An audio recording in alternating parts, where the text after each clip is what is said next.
General Lodhi की इदारों और सियासतदानों में सुलह की कोशिशें शुरू। हम ऐसे ही तसादुम की राह पर चलते रहे तो अब ज्यादा वक्त नहीं बचा। जनरल लोधी के साथ कौन कौन शामिल?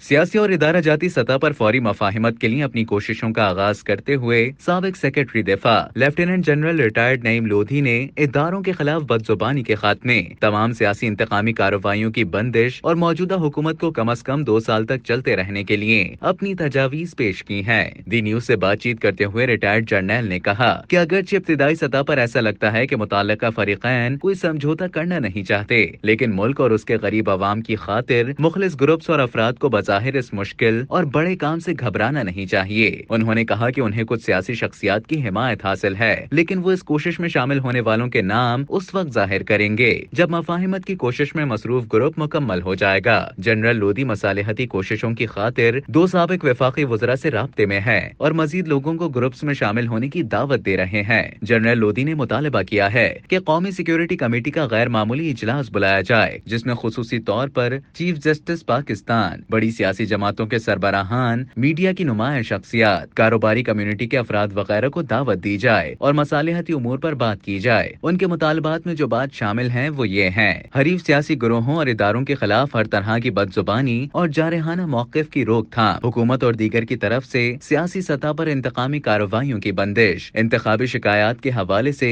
सियासी मुहर्रिकात की बुनियाद पर शुरू किए गए ट्रायल्स और अपीलों के फैसले के लिए अदलिया और ट्राइब्यूनल्स को आजादाना फैसले करने दिए जाएं। पुलिस और जिला इंतजामिया के जरिए सियासी मुखालिफिन को हिरासा न किया जाए। मौजूदा हुकूमतों, विफाकी और तमाम सूबाई को कम अज कम 2 साल यानी कि साल 2025 के आखिर तक काम करने दिया जाए। जो लोग इंतखाबी नताइज को कबूल नहीं करते वो पुरअमन रह सकते हैं और एहतजाजन इस अबूरी अरसे के दौरान हुकूमत को काम करने दें। उन्हें खामोश एहतजाज, जिसमें बाजुओं पर पट्टियां बांधने वगैरह जैसे इक़दामात शामिल हों, करने दिया जाए, जिनमें तशद्दुद का उनसर न हो। इन 2 बरसों के दौरान सड़कों पर या बड़े पैमाने पर मुजाहिरे न किए जाएं। तंजीमी मकासद के लिए इज्तिमात की इजाजत दी जा सकती है। जनरल रिटायर्ड लोधी का कहना था कि 2 हकीकतों को समझना होगा। अव्वल, कोई सियासी ग्रुप पूरे रियासती निजाम को तब्दील नहीं कर सकता। दोम, रियासत माशरे के बड़े हिस्से की आवाज और ख्वाहिश को दबा नहीं सकती। उन्होंने सबको खबरदार करते हुए कहा कि मईशत, सलामती और सियासत के लिए संगीन नताइज के साथ अगर हम ऐसे तसादुम की राह पर चलते रहे तो अब हमारे पास ज्यादा वक्त नहीं बचा।